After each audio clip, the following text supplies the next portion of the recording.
बिस्मिल्लाहिर्रहमानिर्रहीम। अस्सलामुअलैकुम। Welcome to my channel खाना शाना रोज़ाना। आज मैं बनाऊंगी इमली की खट्टी मीठी चटनी। पहले मैं अपनी पिछली वीडियो में आपको इमली की चटपटी चटनी बता चुकी हूँ। तो आज जो मैं बनाऊंगी वो है खट्टी मीठी चटनी, जो कि दही बल्लों में इस्तेमाल होती है बहुत ज़्यादा।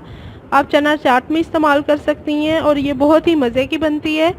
तो चलें, इसके लिए मैंने कितनी इमली ली है और इसमें क्या चीज़ें जाएंगी वो मैं आपको बता देती हूँ।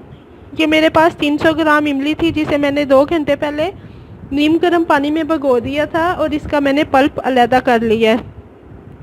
300 ग्राम ही इसके अंदर गुड़ जाएगा। आप चाहें तो चीनी भी शामिल कर सकती हैं। ये मेरे पास सफ़ेद नमक है और काला नमक है, हाफ टी स्पून दोनों की क्वांटिटी है। हाफ टी स्पून सफ़ेद नमक जाएगा और हाफ टी स्पून ही काला नमक जाएगा। 1 टीस्पून सुरख मिर्च पाउडर जाएगा और 1 टीस्पून ये मेरे पास भुना और पिसा हुआ ज़ीरा है। तो चले इसे बनाना स्टार्ट करते हैं। बिस्मिल्लाह करते हैं। सबसे पहले एक पैन ले लेंगे। पैन को मैंने रख दिया, फ्लेम ऑन है। इसमें इमली का पल्प शामिल कर देंगे। बिस्मिल्लाहिर्रहमानिर्रहीम।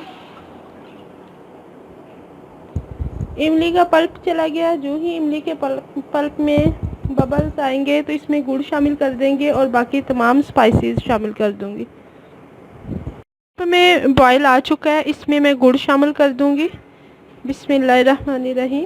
गुड़ चला गया।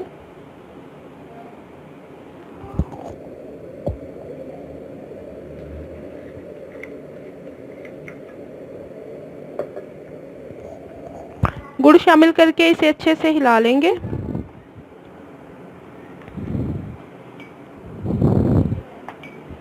नमक शामिल कर देंगे। बिस्मिल्लाहिर्रहमानिर्रहीम।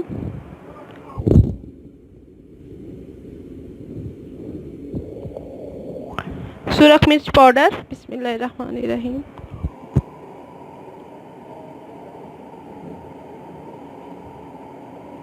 और ज़ीरा। बिस्मिल्लाहिर्रहमानिर्रहीम। तमाम चीज़ें शामिल करके अच्छे से हिला लेंगे। जब ये गाढ़ी होनी शुरू हो जाएगी तो इसे उतार लेंगे और ठंडा करके फ्रिज में रखेंगे।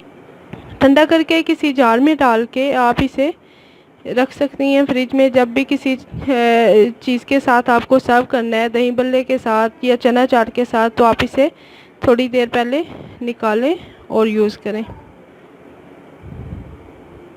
इसे हम गाढ़ा होने तक पकाएंगे। की चटनी गाढ़ी हो चुकी है। फ्लेम मैं ऑफ कर दूंगी और इसे मैं चूल्हे से उतार लूँगी और इसे ठंडा करके डिश आउट करूँगी इसे। अल्हम्दुलिल्लाह, इमली की खट्टी मीठी चटनी तैयार है। नहायत ही आसान है बनाना। आप भी इसे ज़रूर ट्राई कीजिएगा। उम्मीद है आपको आज की रेसिपी अच्छी लगी होगी। अगर आपको मेरी रेसिपी अच्छी लगे तो इसे लाइक करें और शेयर ज़रूर करें और मेरे चैनल को भी सब्सक्राइब करें। इजाज़त दीजिए। Thanks for watching my video. Allah हाफिज़।